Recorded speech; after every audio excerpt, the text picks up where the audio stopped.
What's up, everyone? Jason Gilbo here with Rob Mazika, taking a look at tonight's NBA slate. Big one, tons of high totals, couple blowout concerns, a fair amount of injury, kind of rotational news, though, as we deal with here. A couple teams on back-to-backs as well. Yeah, it's a huge slate tonight, 12 games. I can't see any players being too highly owned with the exception of Jimmy Butler, but it's a great slate, some big tournaments out there, and let's hopefully win some money tonight. Yeah, I mean, I think we're going to get some pretty spread out ownership. And for the first time in a while, it seems like small forward might be cutting into a lot of those guys because, as you said, Butler with Wade out, big usage. But there's also a lot of other names on the list there. Yeah, definitely. Butler's the main one, but Jahlil Okafor might be out for Philly. That's going to lead up some things, with their front court and some other teams and other injuries that we'll talk about when we get to the games. Yeah, first one here, we got Miami and Cleveland, 217 total. You got Cleveland, they are pretty good sized favorites. No injuries in this one. On the Heat side of things, I mean, I'm not really on anyone. A respectable 104 total, but, I don't really see this one staying close. Yeah, I'm not too sure. I have some slight interest in Tyler Johnson just because he's been playing well lately, and he's a pretty safe option for cash at least, but no one really on the Heat side. And then on the Cavs, I really only like LeBron. Yeah, I mean LeBron's 360 plus DK point games in the last four. Numbers have obviously been up a bit of late.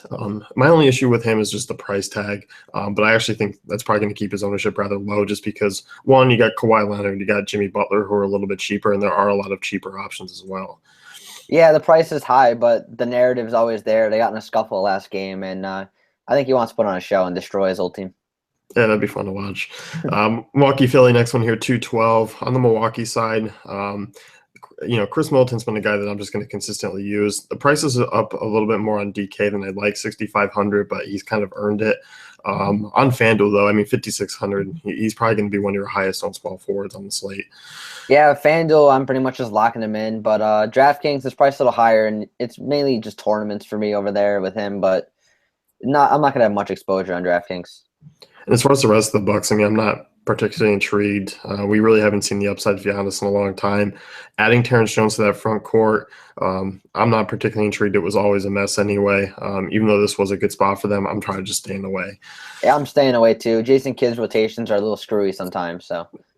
And I'm Philly. I mean, I like this team quite a bit tonight. I mean, Sarge is a guy I'm just going to, even at a higher price tag, he's earned it in a good spot. I mean, Bucks are struggling against bigs. Wichilo Okafor, he's out tonight, or on the doubtful side, likely out. You got Holmes, who's just probably going to be another chalky guy as well. Yeah, the whole front court is pretty much just Holmes and Saric. I'm not sure if Thiago Splitter is going to be getting minutes, but those are the two guys who I really have interest in on this team. Yeah, I think, with Covington, he just kind of falls second to a lot of other small forwards. I'm off of him. The backcourt, I'm not really intrigued with as well. Actually, Milwaukee's been a little bit better of late against the wings, too. Yeah, they have been.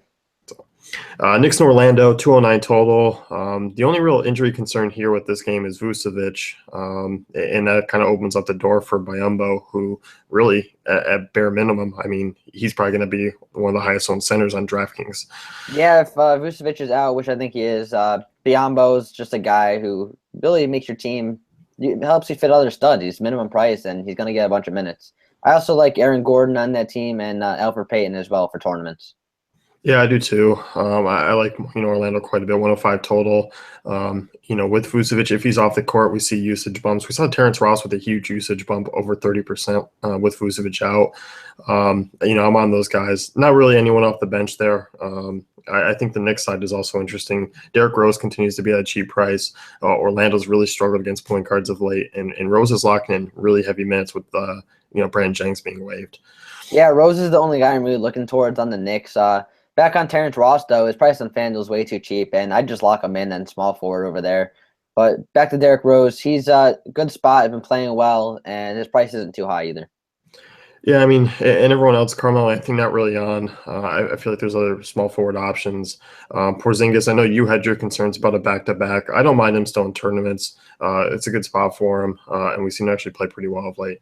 Yeah, it's a great spot for him. One of the best matchups he's going to get. It's just he's played terrible on back-to-backs throughout his career so far, and until I start seeing him perform in a back-to-back, I'm going to start staying away. Chicago, Detroit, next one here. Dwayne Wade already ruled out. Rondo questionable. That opens the door for Jimmy Butler just to have a monster usage. For me, I mean, he wasn't really on my radar coming into the slate, but now he is. Yeah, if Rondo's out, I mean, we aren't sure on that one yet, but Wade's out already. Butler just he becomes almost a must play just because the amount of usage he gets. He's basically has a Westbrook size usage when with those two guys off the floor. And the fact on DraftKings you can use him as shooting guard is a big plus because we have been talking a lot of small forward options already. You do get that benefit on DraftKings as well. FanDuel, priced a little bit higher around some other guys. It might come into his ownership a little bit with Kawhi and LeBron being right there, but still a good spot. Yeah, definitely a good spot. What about, I mean, do you like any of the backcourt guys? With Rondo possibly being out, I mean, I don't feel like I want to dive into it. I know Carter Williams might see a bump in minutes. He'd probably be the most intriguing. I really don't have much interest just because Carter Williams he's just a bad player. And I just don't like to roster bad players in fantasy. Like, I know it's a good, supposed to be a good value and all with him, but if he's a bad player, he's typically not even going to perform his cheap price tag. He's cheap for a reason, and I don't know. I just can't use him. Yeah, I mean, and sometimes you get win GPPs with bad players. So I'm going to toss him a few tournament lineups with if Rondo's out, just because you should be a little bit lower on just because it is a monster 12-game slate, and it really is an unpredictable type of player. Yeah, you can definitely use him in a tournament. It's just he's just not the type of guy who I personally use. But on the Pistons side, I really don't have much interest in anyone over there either. Ish Smith off the bench is really the only guy I'm looking at. I mean, this is a guy basically when Reggie Jackson struggles, Ish Smith comes in and plays well. And even in limited minutes at times, we've seen Ish Smith play really well. I don't mind him tonight. Decent spot against the Chicago Bulls backcourt that's banged up. Outside of that, though, I mean, I know Marcus Morris has picked up a couple of big games. I'm not really on him. Kentavious Caldwell-Pope, probably on FanDuel is the only where I'm interested just because, one, shooting guard isn't particularly strong in that mid-range. Yeah, and his price on FanDuel is only 5,300. He could outscore that easily as long as the shot is on, though. That's the thing. Yeah, and obviously, if he doesn't get the Jimmy Butler defense, he's probably going to be okay. Yeah, he should be fine as long as Butler's not on him. Golden State Atlanta, next one here, 216. Curry in a good spot against Schroeder and his bad defense. Klay Thompson I like as well. That's it. That's it for me, too. Curry and Thompson, the backcourt of Golden State. Atlanta, they don't play defense at all. I don't want to say that. They do play defense, but they play in some very high-scoring games. And the way it's going to get there is by Curry and Thompson with Durant out. Yeah, it is. And I feel like Draymond Green's a little bit priced up for my liking. These secondary guys really haven't been all that great. We've seen McCaw come in. We've seen Barnes, Iguodala kind of all cut into each other. We really hasn't seen any backup role guy emerge with the Durant injury. So for the meantime, I mean, it's just a stay away. Yeah, same here. There's a couple guys in Atlanta I like, though. I like the front court, both Dwight Howard and Paul Millsap, especially on DraftKings, Dwight Howard. His price is only 6,700 over there, and he's actually been playing really well lately. Yeah, I like Howard a lot. I mean, 6,700. I feel like he's a little bit overpriced on FanDuel. I won't be going his route there. But as you said, I mean, it's basically $1,100, $1,200 difference between DK and FanDuel. So I like Howard. As far as anyone else, I mean, I like Tim Hardaway in a GPP. Price is dropping back down a little bit. He's basically a guy, if he can come off the bench and get hot shooting-wise, which we saw against that Cavs game, I feel like his offense is going to be needed in a type of game like this. Yeah, definitely. He's definitely a type of guy who could just go off in this game. He's going to take the shots when he gets in the game. It's just a matter if they're going to go in or not. Brooklyn, Memphis, next one here, 213. You got Memphis, 12-point favorites. I know Memphis didn't play yesterday. I feel like there could be a little bit of a resting situation here. Get some extra rest for some of these older guys. If that's the case, I mean, obviously, you're playing one or the other. I love everyone on Memphis tonight except for Chandler Parsons. He sucks. Well, he said it himself. So he does. He's been so bad lately. But last time these two teams played, I think only Tony Allen was the one that rested. But, I mean, if they rest Conley, I'm playing Gasol. If they rest Gasol, I'm playing Conley. If neither of them rest, I'm playing both. Like, I just have interest in everyone on this team. Yeah, I mean, Monster 112 total, much higher, average than what Memphis puts up usually. I'm with you. I mean, I like Gasol, I like Conley. I even like the power forwards there, Jermichael Green, Zach Randolph even. Yeah, same here. Zach Randolph's been playing really well lately, but now with Jermichael Green back from injury, I'm not sure if he could warrant his high price tag. Yeah, that's the only issue. I mean, 6,400 is a little bit steep on DraftKings. FanDuel's not too bad. Green's probably your better points per dollar return guy, and probably more of a tournament guy. Yeah, definitely. Indiana Charlotte, and this one I've been kind of back and forth on. It's 206 total, close game. Charlotte's back at home after a long road trip. I feel like Kemba's price is a little bit too high. I feel like a lot of the Pacers guys I'm just kind of off of. I know George had a big game, but I feel like this is one I'm just kind of glossing over tonight. Same here for the most part. All the Pacers guys, they're all priced too high for me. It really cuts into pretty much everyone's upside. Miles Turner's a nice price, but he's not very good on the road, which he's shown this season. On the Hornets side, he's expensive, but I still like him for tournaments just because he's at home and he plays a lot better at home. And the Pacers, they've given up some huge games to opposing point guards this year, but he's really the only person I have some interest in other than Marvin Williams with all the injuries in the front court. Yeah, I mean, with Cody Zeller, not at 100% strength. We saw Frank Kaminsky going to be out for 2 weeks. Marvin Williams is in play for me. 5,200 on FanDuel. I think that's a really nice price tag for him. 57 on DraftKings, a little up there. I guess I still don't mind it. And obviously, Indiana, not a good rebounding team. They haven't really been strong against power forwards either. Yeah, the thing, Marvin Williams, he's just been shooting really well lately. So as long as he keeps this up, he could pay off his price tag. Yeah, definitely. Portland, Minnesota, next one here, 214. I like this game a lot. I think there's a lot of good correlation in it. As far as the Portland side things go, I feel like Nurkic is in play. DraftKings price is high, 6,800. Still very playable on FanDuel at 59. Yeah, definitely FanDuel only for me, I think. 6,800 is a high price for a guy who could literally foul out in 5 minutes against Karl-Anthony Towns. But that FanDuel price is it's in a good spot. And Towns has given up some big games to opposing centers too. Yeah, and the one thing I like about Nurkic is the fact that his peripheral stats are always up. I mean, defense has been superb as far as steals and blocks go. I think he's going to make Portland a bit better rebounding team as well. But, Lillard's in play for GPPs for me, but I think a lot of my interest is on this Minnesota side. Same here on the Minnesota side. Ricky Rubio is actually one of my favorite plays of the day. He's just always a guy I use. He's been playing great this season. Pretty much a walking double-double every time he gets out there because he's going to get you at least 10 points and around 10 assists every game. He could even get a triple-double, which he did last time out against San Antonio, which was insane. Yeah, I mean, he's at a really mid-range price too. So that's the one thing that I always like about him, and his peripheral stats are always up. As far as the front court goes, I mean, I like Dang here at a cheaper price. Portland struggled against power forwards. They still are bottom 10 in rebounding.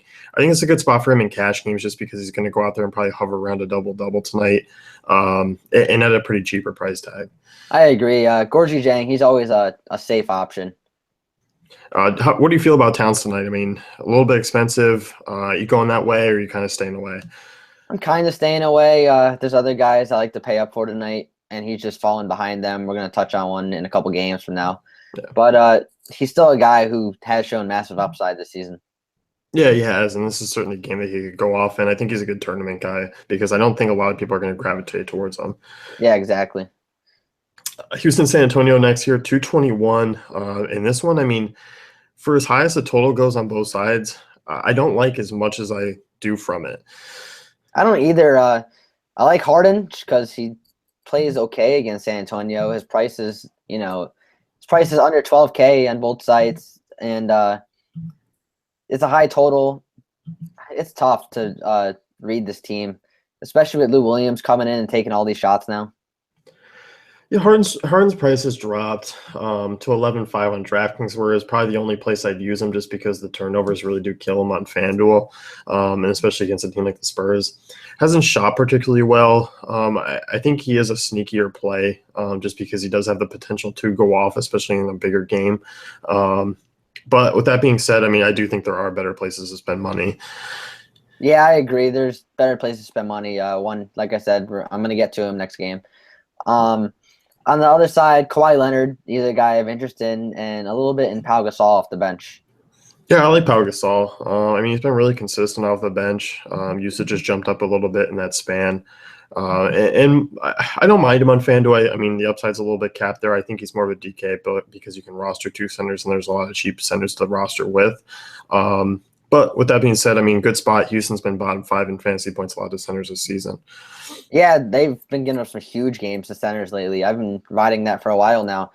This total's set at over 220, and it's got to get there somehow. So the way I'm looking at it is these stars, Vegas thinks these stars are going to have some big games. Yeah, and Leonard in play. You know, I wish I could like LaMarcus Aldridge, but I can't. I just can't. I have some interest over on DraftKings. He's only 6,600, and like I said, the stars are going to need big games for it to reach this total. Yeah, it really is. And I don't see guys like Tony Parker, Danny Green, anyone else really making a big difference. I agree. So, Sacramento, Denver here. In this one, 217. Denver are big favorites, and I think a lot of that has to do with, one, the Kings just still are not a good team, but they're also on a back-to-back there in an overtime game last night. Yeah, I wouldn't be surprised if Denver, blew them away in this one. But in tournaments, I ignore blowouts, and just because they happen far less often than you would think in the NBA. So that's where my interest in Jokic comes in as one of my favorite guys to pay up for tonight. The Kings just don't have anyone to match up with him, and he could get a triple-double any night.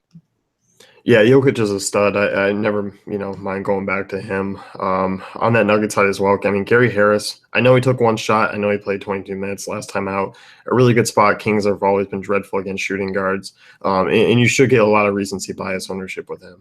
Yeah, he was terrible the other night. I'm glad I wasn't on him, but, I mean, I had DeRozan anyway, so it didn't work out. But Gary Harris, no one's going to be on him after the last game, so it's definitely a good spot to jump right back on him.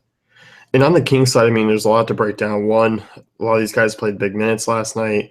Tyreek Evans comes back that does crowd Collison and Lawson a little bit. Basically, it's just one big GPP team.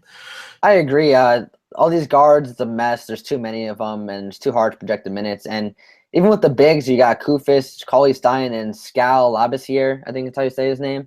Cauley Stein played 39 minutes last night. He's a boomer bust play, but the 39 minutes is concerning. So if you're not as risk tolerant as others and can't stomach playing Willie Cauley-Stein after a 39-minute game on a back-to-back, Skal Labissiere is a nice cheap GPP option. And there's still a 102 total. I mean, it's still reasonable. I know it's lower in consideration to other, games, but when you look at this lineup and all the value, I mean, there's no one here really over 6K. So fire away. Yeah, there's no one on the whole team over 6K. It's insane. That's what happens when Boogie leaves, I guess. Speaking of Boogie, Pelicans, Utah, 198 total, one of your lowest on the nights. In fact, the lowest on the night. Pelicans on a back-to-back, Jazz obviously on a back-to-back. For me, on a fuller slate, I'm basically off of everyone here. I am too. It's tough to play guys against the Jazz. It's tough to play guys on the Jazz. It's just a tough game to play anyone in. Yeah, and I think, Gobert obviously coming off a monster game. I think playing 40-plus minutes against this front court of Davis and Cousins, we don't see that type of upside anymore. Yeah, I think this game's going to be a scrappy, lower-scoring one. Yeah. Boston Clippers next one here, and Boston coming off a bad loss against Phoenix yesterday. Basically, Boston's been kind of just a team we've avoided lately. I mean, we've used Thomas a couple times, but outside of that, I mean, there's just not a lot here. It's just way too crowded. I have a hard time paying for Thomas tonight in a matchup against Chris Paul. And with Bradley back, that kind of crowd things up, like you just said. And speaking of crowds, Jay Crowder, I don't have much interest in him either. It's just the whole team where it's tough to play guys against the Clippers. Maybe Amir Johnson in the tournament, but besides that, I'm pretty much off. Yeah, I think that's the only guy. I mean, Johnson and Olnick. Johnson played well yesterday, was the more successful big that filled in for Horford, who's questionable tonight. Both tournament guys only.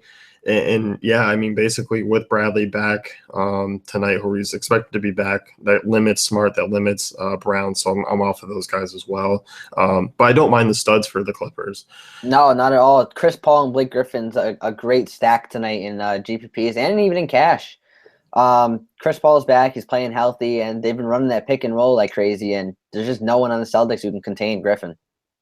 No, there's not. I mean, he's going to go out there and he's going to get his 10 boards and probably 20 points and 5 or 6 assists. I mean, I just see that being the type of game he puts up. DeAndre Jordan would be in a good spot if one of those guys were, or if, Griffin was missing or something, but there's too many good centers to choose, even though Jordan's in a good spot.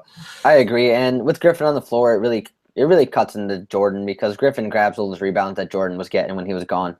Yeah, and we haven't really seen any real block upside out of Jordan a lot lately this year. Yeah, really. So, who do you guys your highest score on tonight? In general, I'm gonna go with Jokic as long as that game stays close. I like that. I like that. I'm gonna go with Kawhi. He's been playing really well late.